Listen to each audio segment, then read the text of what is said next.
34 साल बाद देश की शिक्षा नीति आखिरकार बदल गई। प्राइमरी एजुकेशन से लेकर हायर स्टडीज तक भारी फेरबदल किए गए हैं। क्या क्या बदला और इसका असर कैसे देश के बच्चों से लेकर बड़ों तक की पढ़ाई पर पड़ेगा, आपको समझना चाहिए।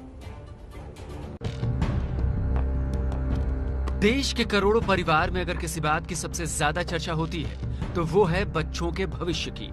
और भविष्य अमूमन तय करने का रास्ता स्कूल और कॉलेज से होकर जाता है। मोदी सरकार ने 3 दशकों बाद आखिरकार देश की शिक्षा नीति बदल दी है।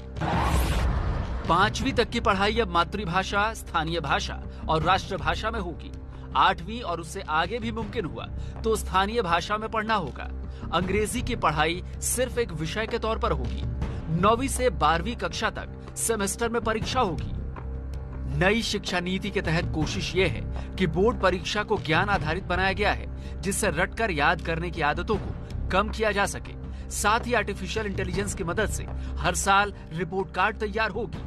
जब बच्चा 12वीं कक्षा में निकलेगा तो उसके पास अपने पिछले 15 साल का पूरा एक, जिसको कहते हैं कच्चा चिट्ठा होगा, जिसमें लिखा होगा कि वो कौन कौन सी स्किल्स उसने इम्बाइब करी हैं। कॉलेज की पढ़ाई में भी बड़े बदलाव किए गए हैं। नई नीति के मुताबिक कॉलेज में अब 3 और 4 साल दोनों की डिग्री होगी।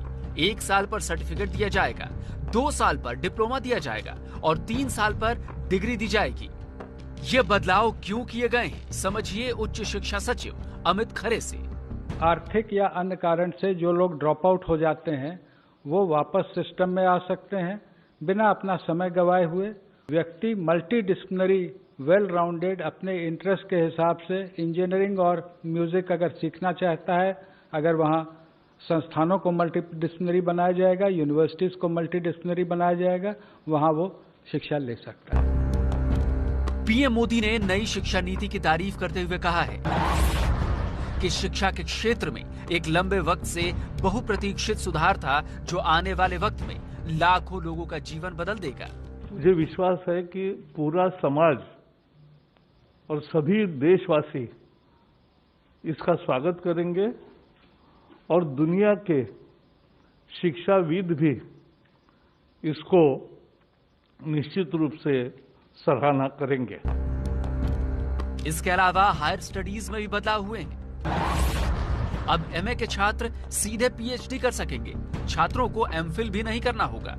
हर क्षेत्र में हर परिस्थिति का मुकाबला करने वाली पूरी दुनिया के लिए भारत में ज्ञान की महाशक्ति के रूप में उभर करके आएगी, जब पूरी दुनिया का सबसे बड़ा गंतव्य, शिक्षा का गंतव्य हिंदुस्तान होगा। यही नहीं, अब प्राइवेट और सरकारी यूनिवर्सिटी के नियमों को एक कर दिया गया है, जिससे प्राइवेट यूनिवर्सिटीज की मनमानी पर लगाम लगेगी। दिल्ली से नीरज पांडे की रिपोर्ट।